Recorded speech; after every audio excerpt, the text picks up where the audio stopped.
Nagkakamada na po kami. Yan. Kinakamada na po yung mga ipapagiling nating bigas. Bukas makalawa, ihahatid na yun sa rice mill para maging bigas. Nagiging available po ang bigas natin sa mga Tarem, Urdaneta, Rosales at sa Binalunan. Dito po sa Pangasinan.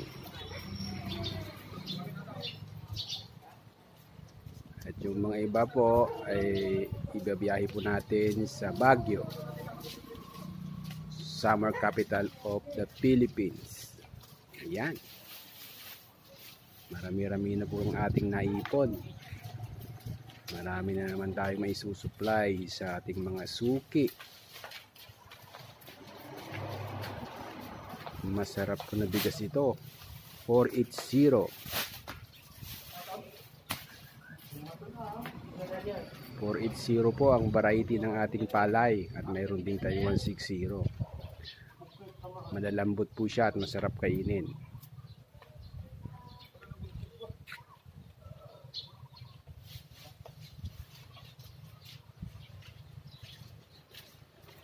Ayan po. Bilad na po lahat ang ating palay. Inaantay lang natin yung mga ibang truck para pagkargaan natin.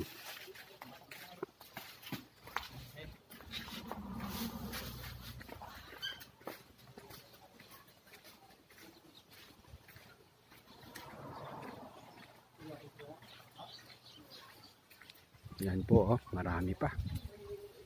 Ito yung natirang truck. Pinupuno na lang. Bukas, ibiyahe na rin yan papuntang rice mill. Yan po. Yan po, yung mga palay natin. Yung may iba dyan, patutuyuin pa ng gusto kasi kulang pa yung tuyo. Medyo malambot pa.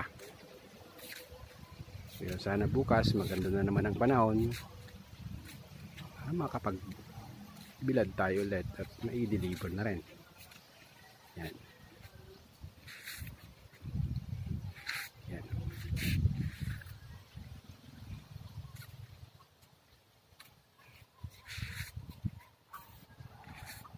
O, yan po.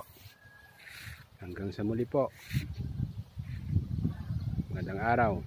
Maraming salamat po sa pag-manood. Thank you for watching sa inyong lahat. Thank you. Bye-bye.